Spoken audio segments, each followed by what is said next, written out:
we are in the beginning of the consciousness shift of humanity, where we all begin as a collective and individually, again, raising our frequency, but becoming more aware and more in tune with the consciousness of the collective and the consciousness of the planet and so on and so forth. Yeah. So when you are in tune with the collective, everybody's your brother, everybody's your sister. When you think of it, everyone's your brother, everyone's your sister. When you look at that collective aspect, and it becomes more difficult to cause harm to another. We may not want to interact with someone, right? But that doesn't mean we want to cause harm. And in this particular case, harm can be described 100 different ways depending on what news article you're watching, right? But as we raise these frequencies, everything shifts. But we are in the middle of the chaos right now. All right. And my team has told me this, like, you were in the thick of it. Everything looks ugly out there. And before things can be rebuilt and renew and grow, things have to fall apart. And this is what we're happening out there. For those of us that are on their ascension journey, raising their frequency, they are doing their part, a heavy, heavy part, to try to get everybody at the collective level raised as well.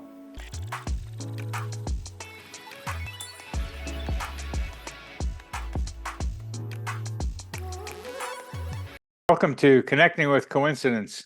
I am your host, Bernard Beitman, MD, and I study coincidences.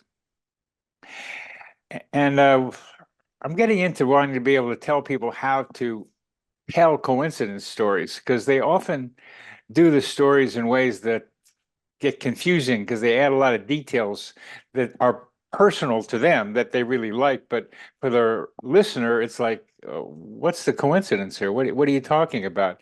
And so I'm trying to be able to do that better myself, to tell the story better. And part of the way to tell the story better is to be able to recognize, describe the two events, the incidents that make the coincidence. Two incidents make the coincidence. So I'm going to describe the two incidents of one coincidence that happened recently when I was in Tucson, Arizona.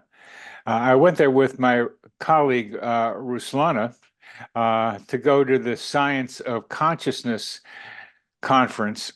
And that was April 22 to 27, 2024. And we were presenting a poster on the relationship between sound healing and synchronicity. Yes, synchronicities do increase after these sound sessions. And why that is a topic for another discussion. In the large common room for the conference, Ruslana had spied a booth for the very journal she wanted to have her paper on this subject published. We went over to the booth, some journals, issues, and a couple of books, and she picked up one of the books, turned it over. The book was called Many Faces of Coincidence, and on the back cover, she said, "You are here," talking about me. "You are here." I say, "Oh, yeah?" And so she turned it over, and I looked, oh, yeah, there I was on the back of the book. I'd written an endorsement for it, and I said, "I know that guy." Well, just like that, that made a connection between us and the managing editor of the journal, who was manning the booth. And that led to further conversations with him. And after some more discussions, he said he would publish the paper if Ruslana added a control group. So the paper will be published. So the coincidence was I had written an endorsement for a publishing company that Ruslana wanted to have her paper published in. And then the movement, sometimes you have to make a move to make a coincidence happen. She picked up the book and said, "Hey, you're here." And that led to what she wanted to have happen. So it's one of those intention and who knows what happens leads to results.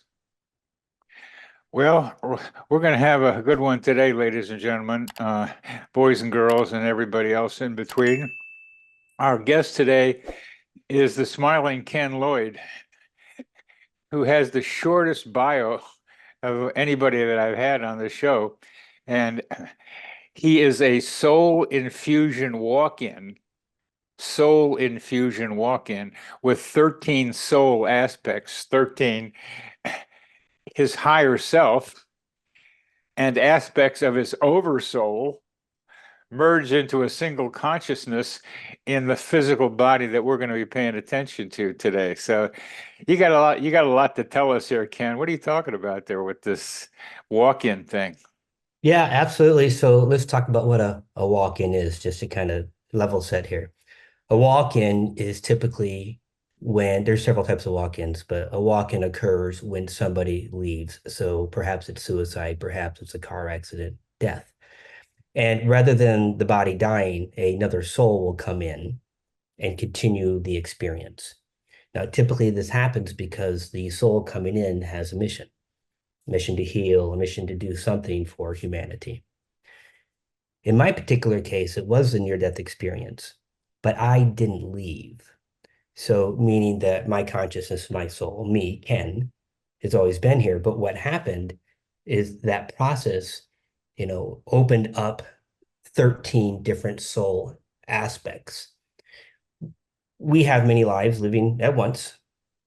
Our consciousness that we're aware of is just a sliver in us, but there's more outside of us. There's a lot more to us that we can see or perceive. In my case, rather than going over in the near-death experience and having all of these wonderful stories and messages and visuals, yeah, I was opened up and they came into me versus me going over to there. Now, and these souls were aspects of you that was correct. part of your greater soul. Correct, absolutely. And they all came in with a talent, with a skill, with a job resume, if you will. They didn't just come in to hang out and, to enjoy the beach with me, right? They have different things. One was the ability for light language. The other one was the ability for me to strengthen my connection to spirit. When these come into the body, they're high frequency, like the radio dial all the way up to 108 point whatever, like really high frequency.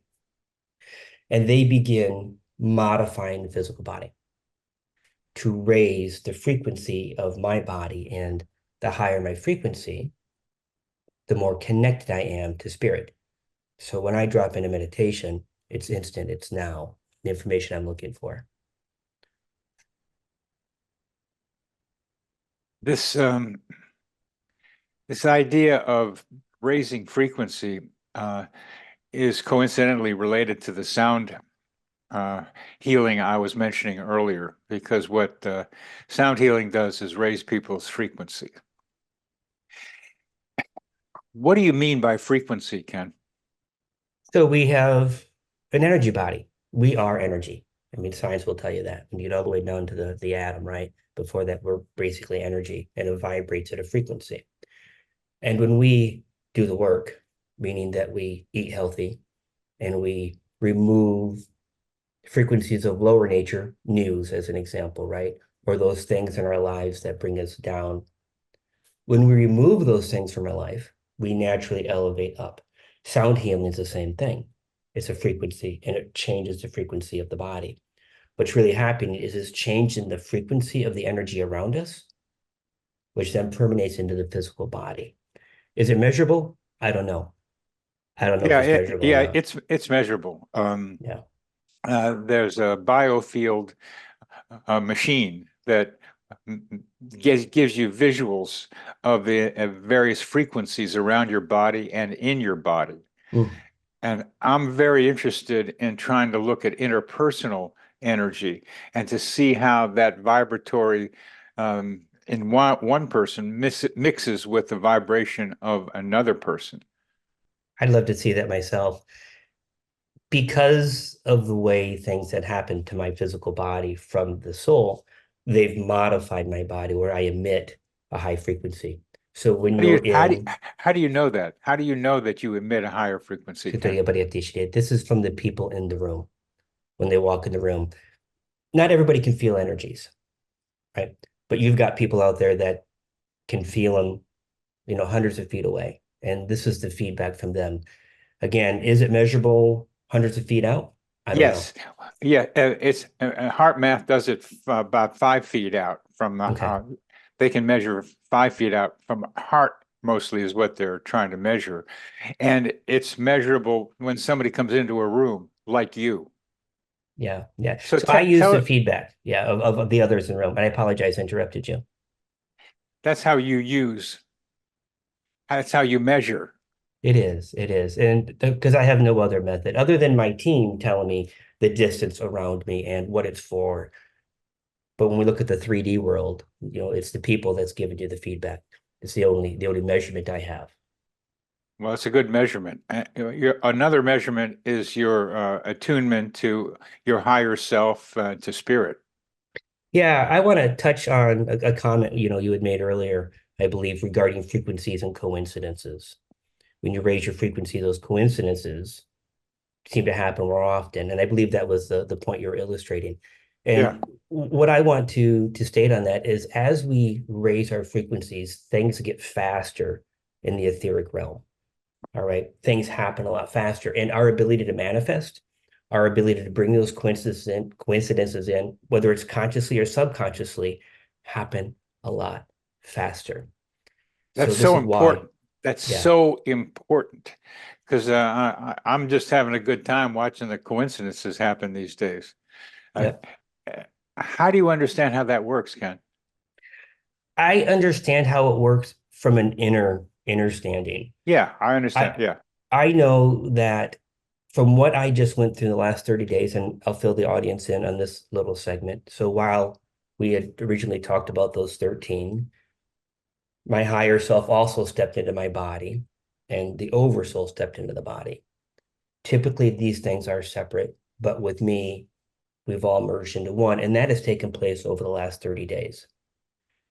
As that has happened, again, my frequency continues to rise, and I'm seeing coincidences, things coming at me faster and faster and faster with less concern on my side and less thought. It just seems to start appearing everywhere.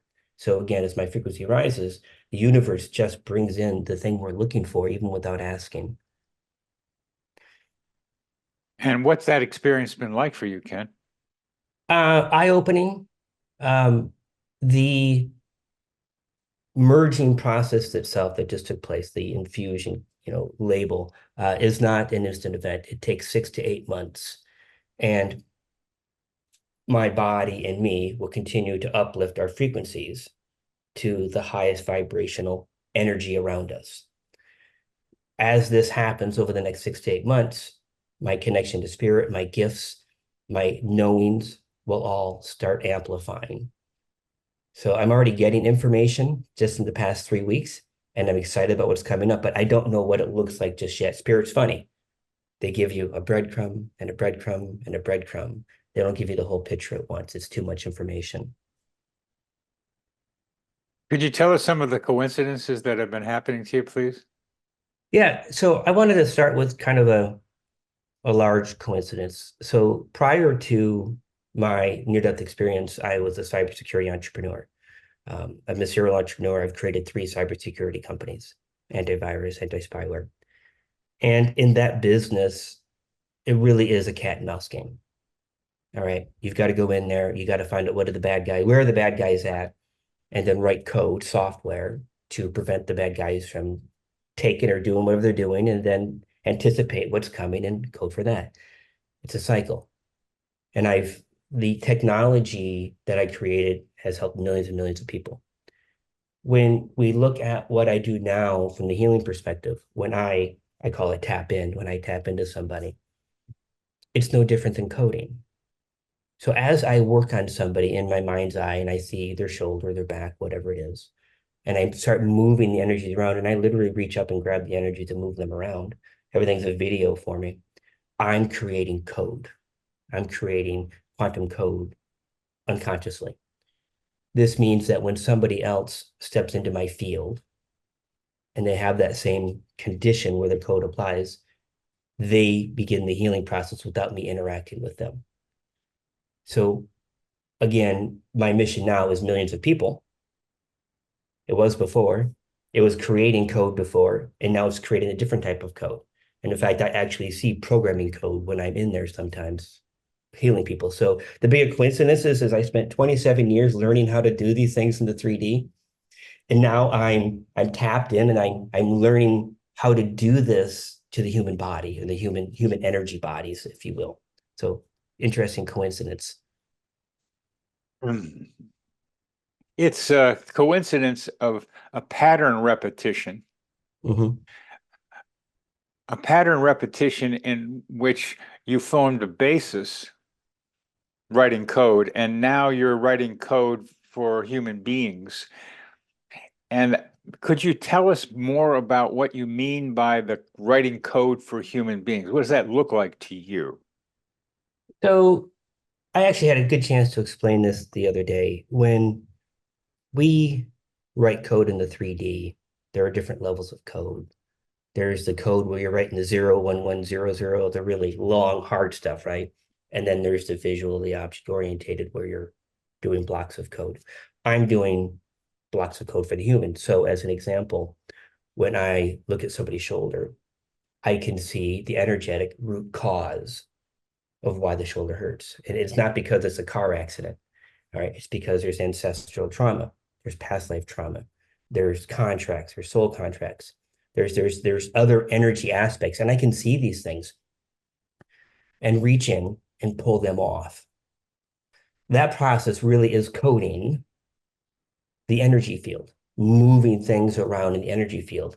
Everything is still code, perhaps not the same kind of code that we understand from the human, but it's energy code. It's still moving things around. So for me, it is literally seeing the video, the animation, the information, and moving that information around until the body appears, visually appears in a healed state. This moving energy around. Mm-hmm. What is it? Could you give us a video of what that looks like from your perspective? Yeah. So, energy can't be destroyed, right? It's always there. And when we are in perfect harmony, our body vibrates in its entirety in our perfect frequency, and our body's healed. In a natural state, it wants to be healed. When other energy interference, I call it, comes in, again, it could be through ancestors, it could be through dozens and dozens of different things, but when they come in, they change the vibratory state of the body. And then our body becomes dis-ease or discomfort, or a condition shows up. To heal that, to allow the body to heal, and to be completely clear with your audience, I don't heal. All I do is move energy around to allow the body to restore to its natural state. But as you remove this interference, this energy interference, and you move it back to where it comes from, the body just naturally goes right back to the state it's supposed to be in, it's always wanted to be in. But there's many layers. Like, it's never just one thing. There's just so many different layers of energy interference. Trauma being the biggest one. And these different layers, somehow you are able to move them back to where they came from. Yeah. Those are like, what? Move them? Well, move them. I mean, okay, I've got this bottle here, I can move it. Yeah. And where they came from, where'd they come from? So please help us with those two things. Well, everything's consciousness. It's not just energy, but everything's consciousness, whether it be that bottle or our full consciousness and everything in the middle.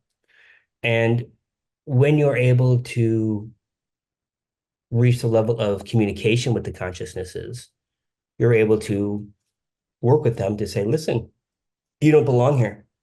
You need to go back to your original origin, your original source. And I don't need to know where they come from. Right? I don't need to know if it's off planet or interdimensional or childhood trauma. It doesn't matter.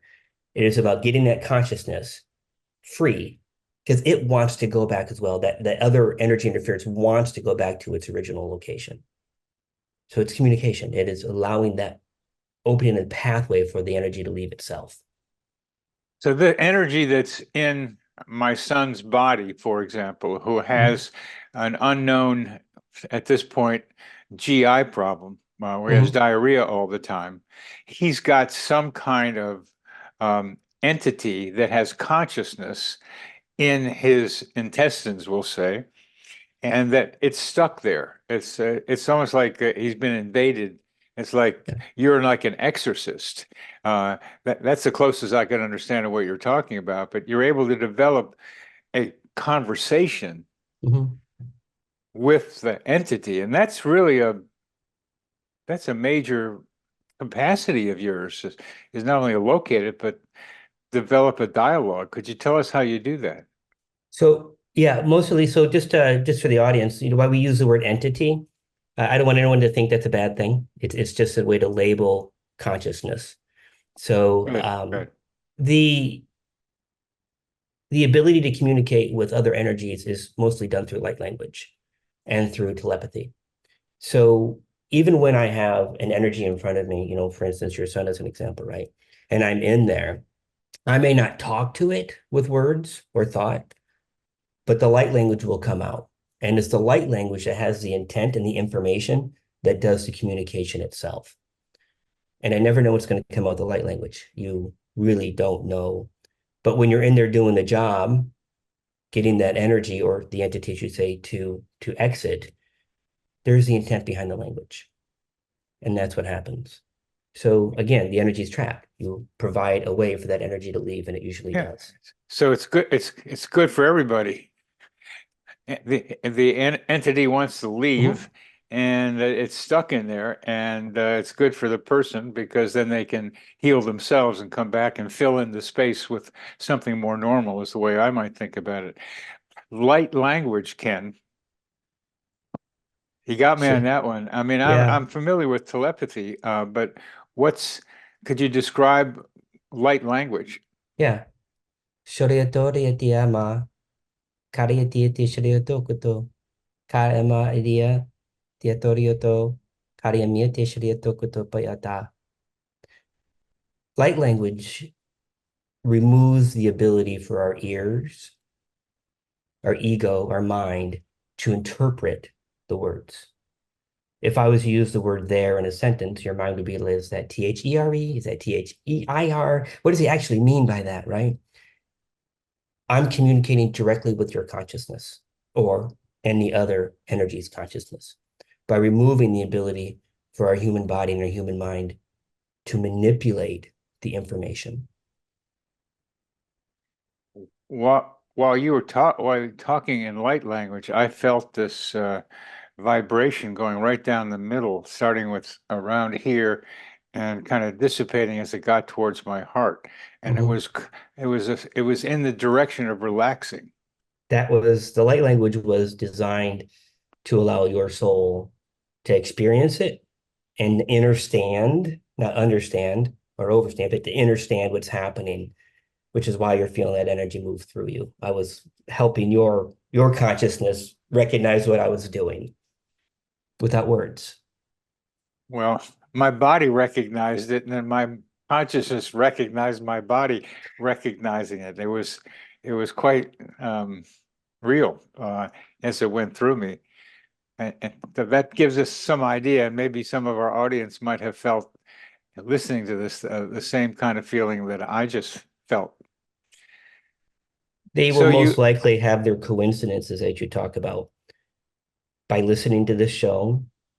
And I have this happen to me all the time. I was on so-and-so show listening to them, and I heard your name, and that was it. And then they'll reach out to me. And I often find that from my client's perspective, they've been looking for something, They've put out the universe, I want to heal or I want to activate, so on and so forth. And then they find themselves in front of me. So I look at your topic of coincidences from their perspective as well. While I may do 30 or 40 sessions a week, behind the scenes, these people have been waiting months, often.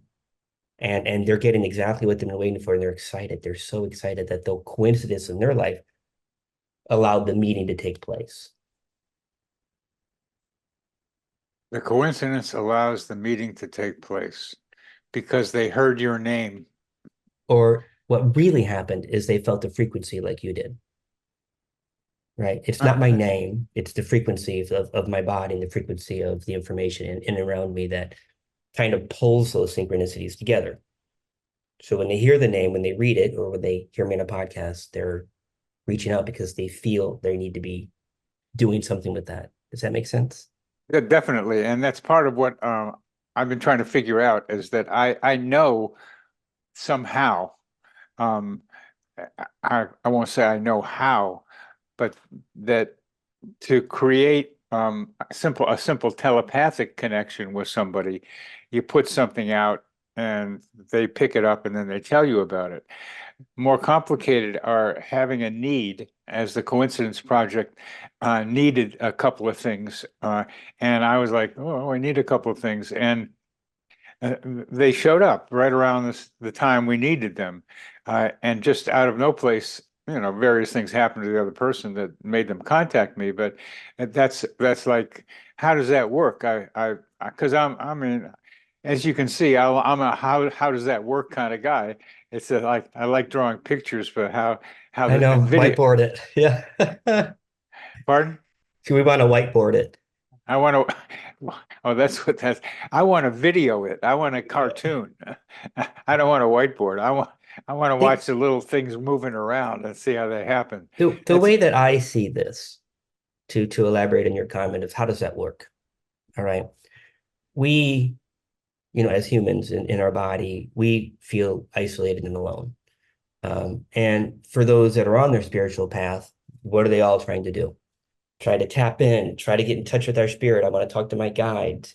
These are very real things. I talk to people's guides. I see their teams, if you will. And what's happening above us, around us, in a very, very big perspective, is our teams are working to generate the experience that we chose before we got here and while we're here, based on our decisions, our frequency, and where we're at. Some decisions are good, or some experiences are good, some experiences not so good. But our teams are up there arranging those coincidences, those synchronicities, those situations to bring in the experience that we've chosen to have. And perhaps that experience is needing a few things for your show, right? They show up. Our teams arrange these things. The universe arranges these things, if you will. And they're busy because every time we make a different decision, every time we, turn left instead of turning right, they're up there scrambling. I know this for a fact because they scramble a lot with me. they're always moving around. I'm like, hey, slow down. Yeah. But yeah, absolutely. You're talking about one of my favorite subjects. I call it Earth Coincidence Control Office. Oh, love it. Love it. Love it. And they got a bunch of somebody's up there like doing stuff. Like I was in, as I mentioned, I was in Tucson and I went for a walk. I didn't have my cell phone. And I didn't remember the address where we were staying. And I went to a place where the guy said, oh, you want to go to Grant Avenue? It's up there. Take a right.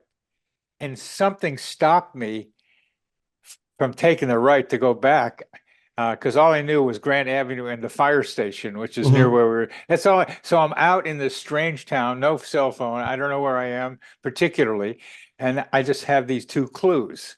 So it's kind of like a test. You're out there in the wilderness kind of thing. So instead of just following what you said, go to Grant, I went straight ahead instead of took the right. And then I was really far away and I was lost. I mean, I kind of knew I was not lost, but I was lost. Yeah. Those guys, that control office, the team made me go straight. Is what I think. They flipped the decision making into one way, which was reasonable to go right. And instead I went straight. No, go straight was the thing. And I think that's what you're talking about, Ken. Yeah. Yeah. They are always shifting things. And sometimes it's little stuff they shift quickly, but other times it's very, very big picture stuff. For me, as I move through this journey, I'm presented with large scale understanding of my mission, 2, 3, 4 years out, if you will. But as I make, micro decisions now of do I want to be aligned with different practitioners at different times for education or for continuing stuff. And as I don't make those choices or make other choices, I see my mission 2, 3 years out shifting and changing. And my team's like, this is because you just made a big change now to not have interaction with a specific, place, topic, person. So yeah, micro and macro. Well, the micro leads to macro and changes the macro. That's what you're also implying. So what is your mission here, Ken? So just like the thing, to accelerate, just to get my finger right there, to accelerate the ascension. So the idea of raising your frequency. All right. It's tough. And if you follow the spiritual scene, it's what everybody's trying to do, get from 3D to 5D. Forget about the terminology and everyone's individual definition of that. But ultimately, third dimension, fifth dimension, it's actually third density, fifth density, the frequency in our body and the frequency around us. As we raise these things, our lives become, let's just use the simple word, happier, more fulfilled. Those things in our life that are not pleasant drop away. We heal. We heal from our trauma from our childhood all the way up into this point, so on and so forth. It's this process.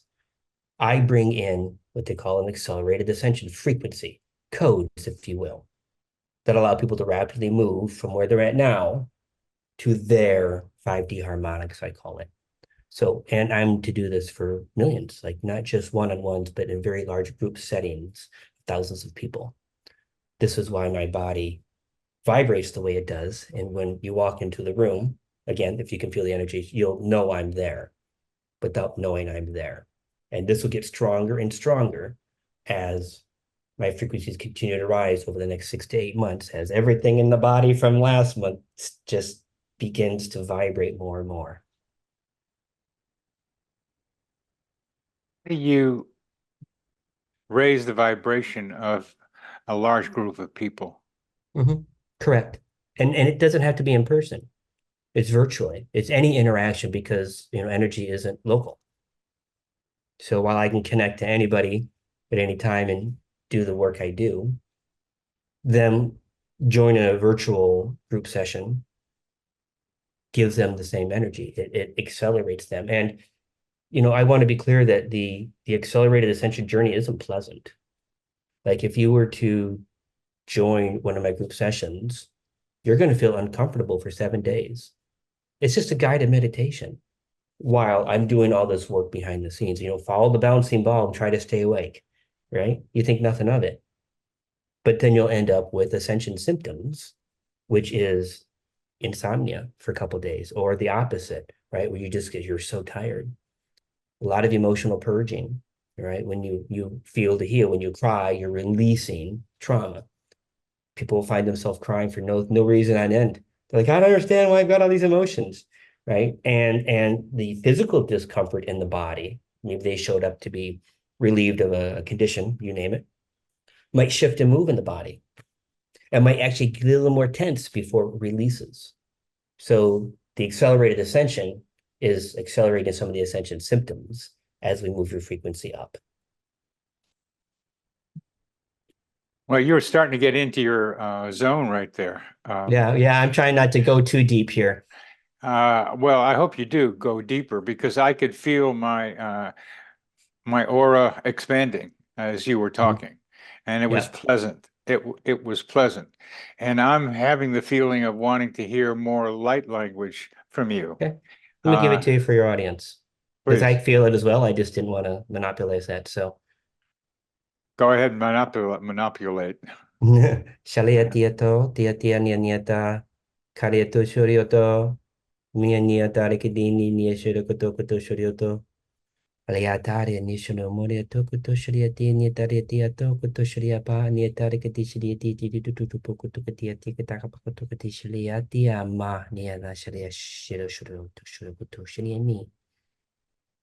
That was expanding the awareness of the energies around you, studying the potentials, parigatashi to move through particularly the trials and tribulations you're currently experiencing with grace. Shariya Parikata Shariya empowers the consciousness. Shariya Parikata to recognize the power within itself. So that was a channel message just now from the team. So sometimes it's more than just light language, right? Sometimes they just jump in and start talking. And talking through you. I mean, it appeared that it wasn't the you that I was talking to that was talking there for some of the parts. It's strange. It's so subtle, right? But yeah. It's subtle, but it was where you turned your head, there was a different vibe from you. I could see something else was talking through you as well as you were talking. Um, uh, That something else is inside of me, by the way. That's the what do you, consciousness inside of me. I I'm know just it's not. mind-boggling. No, it's not mind-boggling. It's like tell me more, as that's what that is. It's Ken, this is not mind-boggling to me. Yeah. This is in my journey. I sometimes interview people who are like talking to me about what I'm doing and what I need to do next and what I'm trying to learn. And particularly lately, I've been trying to understand this everything is vibrating and that our bodies are vibrating and that each of us, I think, have an energy signature that is like our fingerprints. It's your fingerprint. It's like, and that's the source of our being authentic and vulnerable and genuine that people can pick up. When we're in that, then that vibration that you're talking about, people picking up from you, is more likely to be experienced by other people. Mm-hmm. Absolutely, absolutely, and it's intense. So it's the idea of the fingerprint is the exact analogy that I use, right? So for me, it's one thing to run into somebody, shake their hand, and have a conversation, and begin to feel into their fingerprint. Who is this person? But imagine walking down the street and just recognizing the fingerprint of those people around you without interaction. This is kind of what's beginning to take place just in the last few weeks. Is this knowing of things around me, which is interesting. Again, as we raise our frequency individually, not just me, we become more in tune with our innate abilities, our innate gifts, our innate communications. So yes, frequencies, fingerprints, all absolutely Yeah. correct. Uh, Innate. So what you just expanded for me was that I have this energy signature or this fingerprint of mine that is Bernie labeled now, but is more than that. I have four different names anyway. One of them is Dr. Coincidence, Love and it. that then there are several others. Uh, and I have these multiple selves that are becoming more evident. Now, Dr. Beitman and Dr. Coincidence are two that have different opinions about what's going on around here. Mm-hmm, And there's other ones around too. mm-hmm, But as I describe those labels, which are kind of labels and they're restrictive to some degree, what you just touched in me, Ken, is that I have an energy signature that needs and can be expanded. mm-hmm. It's can be tight. It can be tight. And then what you're talking about is like expanding it. It's the same one, but that's the best I can say. Well, Yeah, please it's come. absolutely right. So let me put it into more perspective Yeah. using me. So 2 months ago, I had the fingerprint or the energy signature of Ken Lloyd, right? That was me. Anybody who knew me. Now that these soul aspects are merging into one consciousness, I have a brand new fingerprint. Oh, that's what I was wondering about. Yeah, I have a brand new fingerprint, right? And I got to tell you, it was a little scary knowing what was going to happen, but not knowing what was going to happen. It's like you get the title of the book, you're going to merge, but like there's no context on what this actually means. The way they explained it after the fact is if you were to read a book, a history book, you'd have a little more knowledge. But if you were to read a lot of history books, you might become a historian. And everything you talk and do is around that core topic of who you now are, that historian. Well, same concept with me. I now have all these higher intelligence, higher frequency energies that are merging into me and expanding my energy field, expanding my consciousness, expanding my awareness, my knowledge, and my access to some crazy, crazy things. I say crazy in a very good way, please. I mean, I But love crazy. I love crazy. Go yeah, ahead.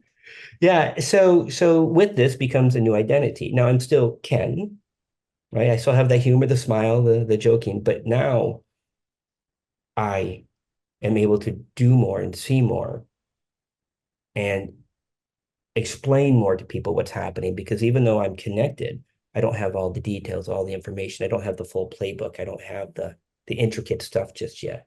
But this is what's coming. I may have misunderstood, but I thought you were saying that your fingerprint, the energy frequency, has changed. For Mhm. me, it was sounding like it was expanding. Both. Uh, so there's something still of the old Ken energy signature. Well, think of it like this. If you were to grab a cup of water and you're to get food dye, all the different colors food dye, right? And each one of them were to represent a different aspect of me. And you put them in the water. Okay, so the color blue is still there, but really everything's merged together. There's no separation per se, but my personality stays intact. But all the access information and knowing shifts and changes, which means everything I do shifts and changes in the 3D world. All my likes and dislikes will shift and change as I have these new experiences. And the work I do will begin to expand more and more. Spirit's funny, right? They don't do these things unless there's a bigger purpose, right? This would be a lot of work for them, for me never to actually apply it. So They just got so much whatever time, energy, yeah, whatever it is. They don't want to be bothered with stuff that ain't gonna happen. So don't yeah, bother me. Go for it, and if you don't, go away, and or yeah. I'll go away, kind of thing. And I may be pushing this question too much, but the glass of water thing, it doesn't fit for me Okay. quite well because there still is something that's kin. Uh, Mhm. a glass of water, maybe the glass itself is kin. Maybe that's what you mean. But even that glass is vibrating at a certain frequency that still maintains the same.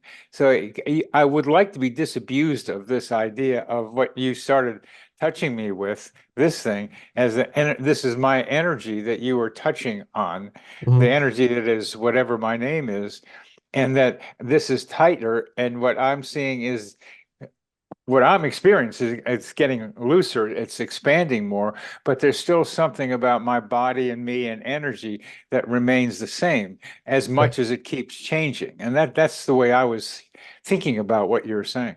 Well, for the average person, your signature, your fingerprint doesn't change, even though you feel expansion, right?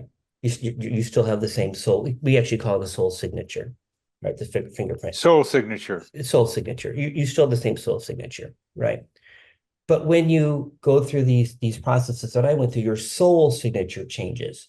You still have aspects of you. So you alluded to this earlier. You have a soul aspect called Dr. Coincidence.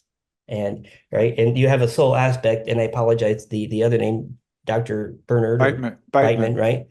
These are soul aspects. They're you, but they have their own little personality. They do. They have their own little opinion, right? They And do. and and so those are soul aspects. Well, imagine that. But for me, it's not so much that they have an opinion, they have information, they have a job, they have a tool that they bring to the table. And we're all moved into one, and we're creating another consciousness. So think of it like this, going up the levels.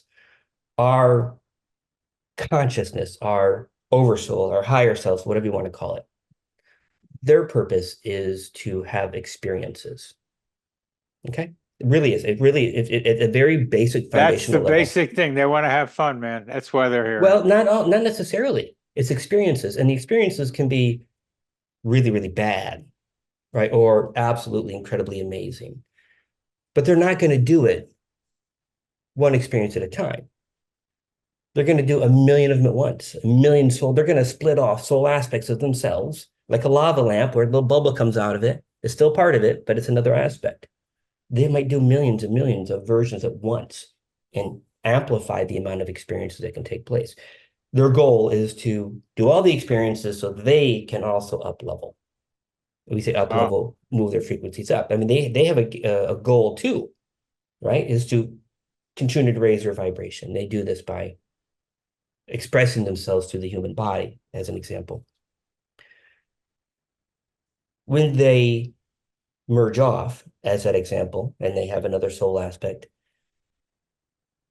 that can also be other soul aspects coming in together to create another consciousness, another version of the original. This is what's happening with me. I'm still here, but I have more of those, metaphorical lava lamp bubbles coming into me to express.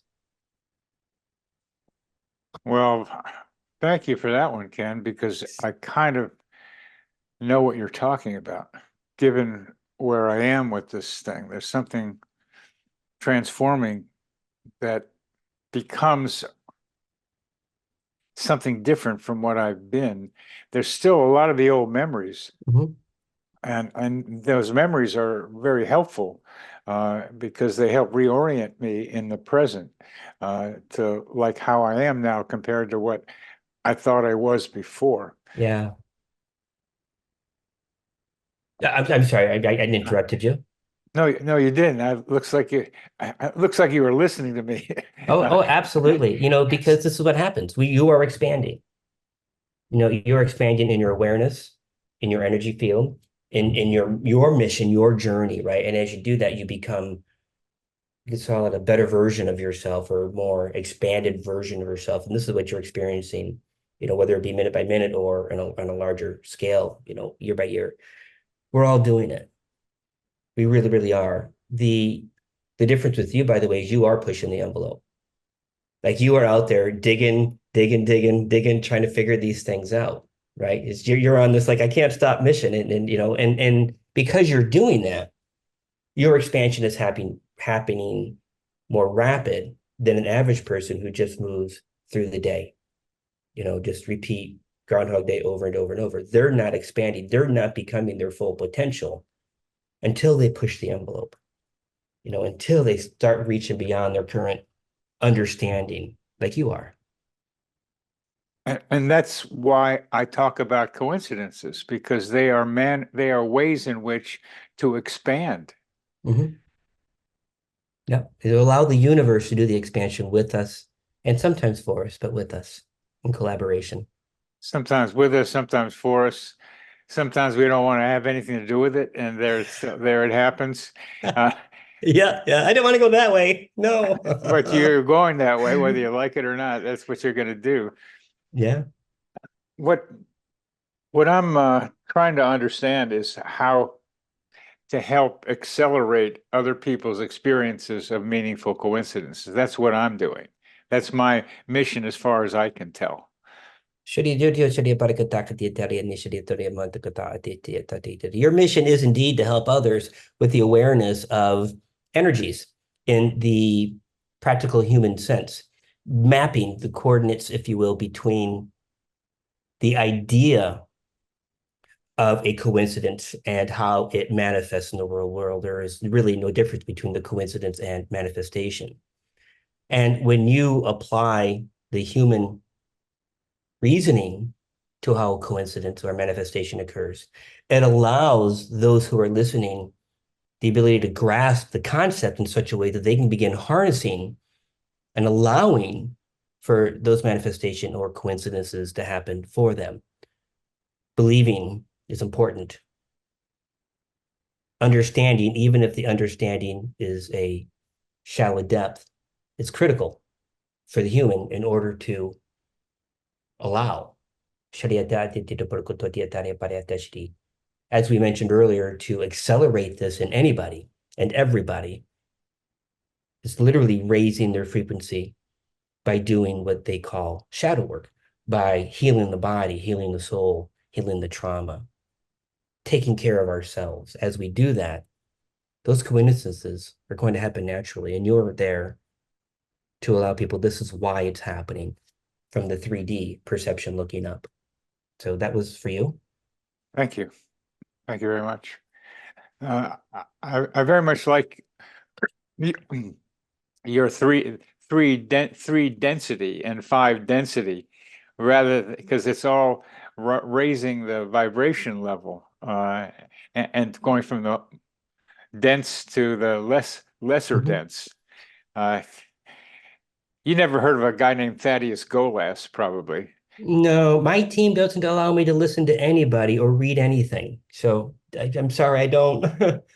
Oh, that's I'm glad I found that out. Yeah.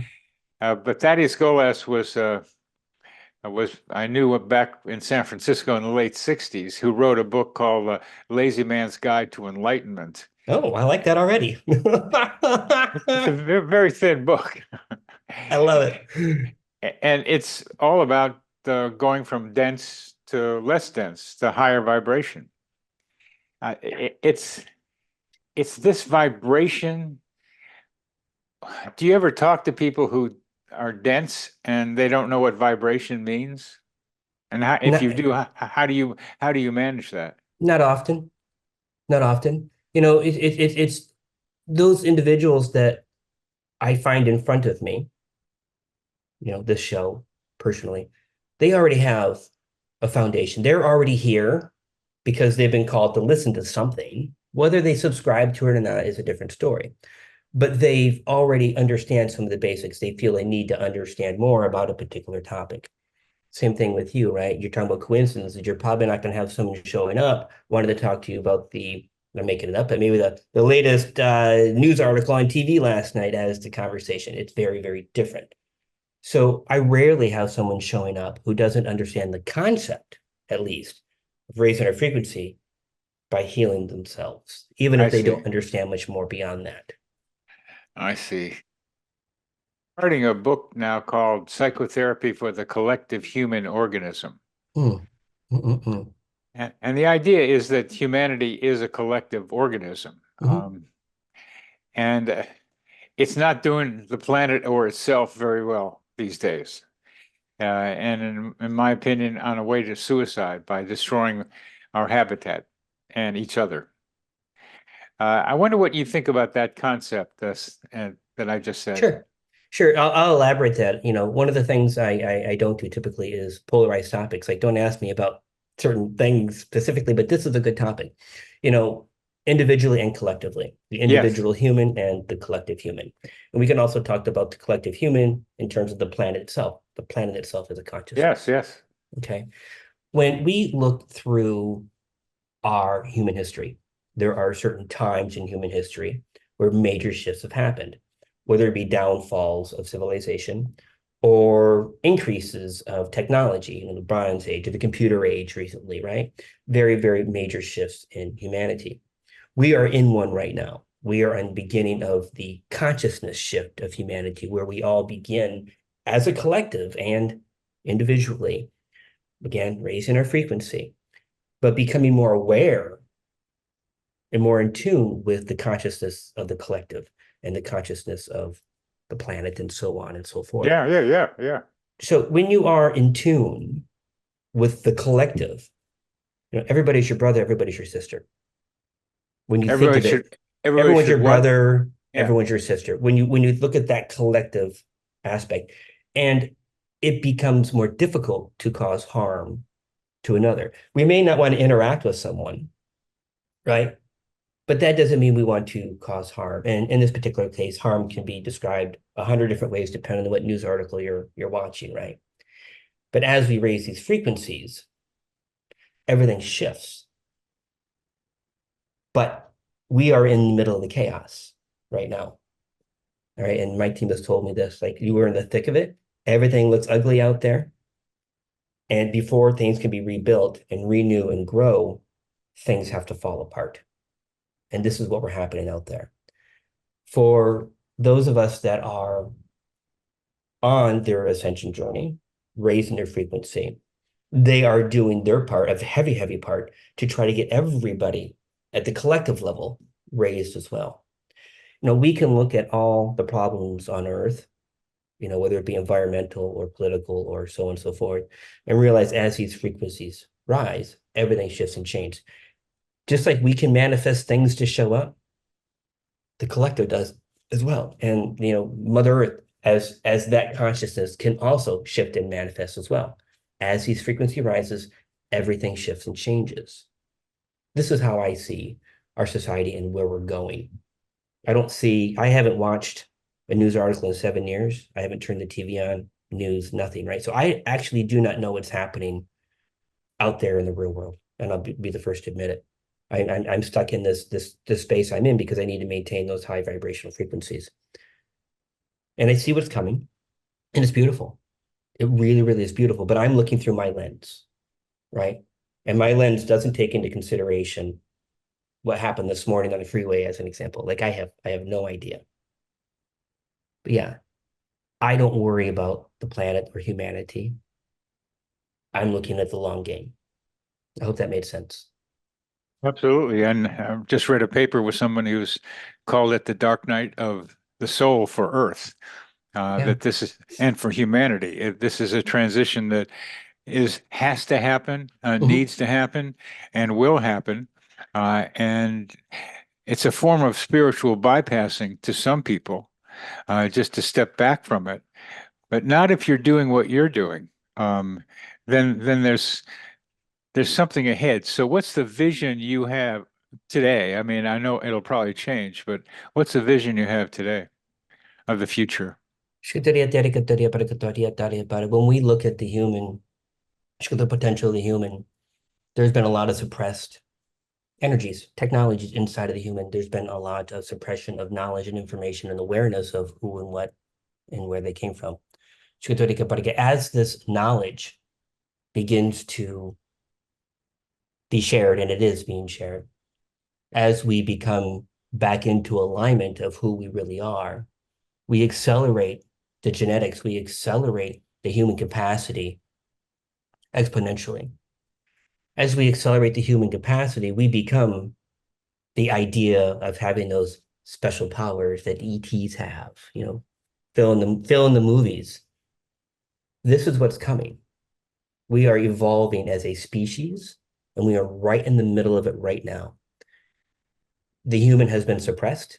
You can go back through all the history 500 million years ago if you want, and leading all the way up into yesterday. We won't get into any of that. But we have been suppressed, and all of that is being removed. So we can begin to express ourselves the way we were originally designed to. And that's when we see what I call the new human. And you're going to see a lot of these new humans, such as myself, when you look at the things I'm able to do. I'm not going to be the only person, and there are others. But every single person who goes through their own process has their own special sauce, right? Their own special thing that they bring either to themselves or to others. Those are going to start happening rapidly across the world as our frequency as a collective rises. We will become the new human. This is what we're going through. And it's a beautiful thing. So I don't want to scare everyone. No, I don't mean the, AI plugged in with the machines human, but the new consciousness of the human. One of the problems currently, and has been in a long time, is that these things we call humans don't get along with each other. No, they don't, do they? They don't, do they? No, they No. don't. They don't. And I wonder how the vision you have is going to transform our ability to be kind and loving. And to me, having a good time is very important. It's not for everyone. So as you're talking, they're showing me, the idea of, and I don't know what if it's sand or salt or what it is in the jar, but when you shake it up, the two chemicals kind of move to their side, or two aspects. And what they're saying is, listen, those who are doing the work, the raise of frequency, are going to find themselves collecting around the others who have also raised their frequency. Then you're going to have the group of humans that are like, no, it's hoo-hoo stuff, right? I'm going to focus on the jerk in front of me in the car and the freeway every morning for the rest of my life. I'm being funny, but you have that group. And they are going to feed off each other, and they're always going to be there until they're not. Until it gets smaller and smaller and smaller. And all of a sudden, I wouldn't say all of a sudden, it takes time. All of those things in the reality that triggered them will begin to fade away because the collective as a whole has overwhelmed the lower frequencies and begins, just by osmosis, if you want to use that word, raising the frequency of the collective as a general. it'll take time, a lot more time for some folks to reach the space where they even accept the idea of being connected. And then other folks are already there waiting. So I hope that brought a little bit of vision. It's all happening, whether we want it to or not. Uh, the idea of one group influencing the other group, as you were describing, is what I have in mind. My question has been like, how many have there be? I mean, that's my question. Uh, to make the change. It's more 11%. than, yeah, it's more than that. So I don't do astrology. Like I could, I know what sign I am and that's it, right? I'm a Libra and it has scales, boom, that's about the end of my astrology, right? But when you look at history, at least as we think we know it, and we see these great civilizations, and then we see these falls. It's about every 3,600 years or something like that, whatever that is. Well, when you look at our solar system, we look at the planet Earth, the frequency, the Schumann resonance, the frequency of the planet goes up and down. And we are now on the upswing for the next 13,200 years. The point is, the frequency of the environment we're living in is shifting, it's elevating, and it's going to impact everybody, whether you're a willing participant or not. Now you can fight it, you can be that other group, but it's happening. So it's not even just the idea of what percentage needs to be of these high vibration to influence the other. Everything shifting and changing in the environment and the world on the different dimensions and realities that are happening outside of our perception. There's a lot more to it than just what our eyes are. But yes, it's not just the number of Ken, people. why bother doing what you're doing? To accelerate the process, to accelerate. This is actually what I do. We always say, hey, what is our job? And this is literally my job. I always show up at times of great ascension, and I accelerate that process time and time and time again. So yeah, I'm here to move things along a little faster than they have been. When you think of the idea of change, it's not always easy, right? And the old structures, the old systems, the old math doesn't want to let go. And this is what's been happening for the last about 12 years, I believe. There's been the idea of the frequency raising, the idea of the ascension, but everyone keeps waiting, waiting, and waiting. It takes forever and ever. And now that is shifting. This is a pivotal shift in that process, which is why I'm here to do the thing I'm doing to accelerate the entire thing. And not just me. So I'm so glad you're doing what you're doing, Ken. And in my way, I'm trying to do something similar in that I'm out here in the world to some degree, like doing this, but other ways. But it's ex accelerating the frequency rising. Is this whole thing of the individual and of subgroups and of more groups and being part of it. Now, I keep saying we just want to have fun, and you say no, that's not enough. So please comment on that. I'm sorry. I'm going to add. I like fun and learning and playing and fun are all connected to me with each other. But you seem to not that you have a different way of looking at that. I look at everything as experiences. So, for me, I don't have a lot of fun. And I don't mean I'm not a fun person. Like I get this great smile and I'm happy and I'm joyous, right? But I'm not out taking crazy trips and doing these crazy excursions. My idea of fun is doing exactly what I'm doing. So our definition is a little different. I can see that. And my idea of fun is having new experiences that are educational, that I can then use to like talk to people like you. It's like, but the fun is the way I think about it, because learning can be fun. The fun of playing as kids do is you learn while you're playing. You learn how to do stuff. So play and fun and learning are all tied up together with me. You're having a good time being whatever you are with the 4,500 different entities in you that you are having to merge. And it's not necessarily easy to do what you're doing, as you're saying. And for my getting here, I've been through a lot of heartache to get Hmm. here, and some medical problems, and just trying to be able to like, okay, well, that's what happened to me. What am I going to do with it? How can I use this to Yeah. keep expanding? Those negative experiences are like that. So I don't embrace I don't want the negative experiences. I try to eat healthily and go to the gym and stuff, and find the right people to be around. So to avoid the negative, but those negatives are so important to embrace. Let me give you a perfect example, a personal Please example of do. what I'm going through this very moment. All Please right. do. So, in order for this merge to happen, I had to give up everything in my life. I mean, everything. And one would ask, why? Why would you need to give up everything in order to go to this next step? So, in my reality, in my world, I had created a level of frequency with the home, the cars, the material things, the family, right?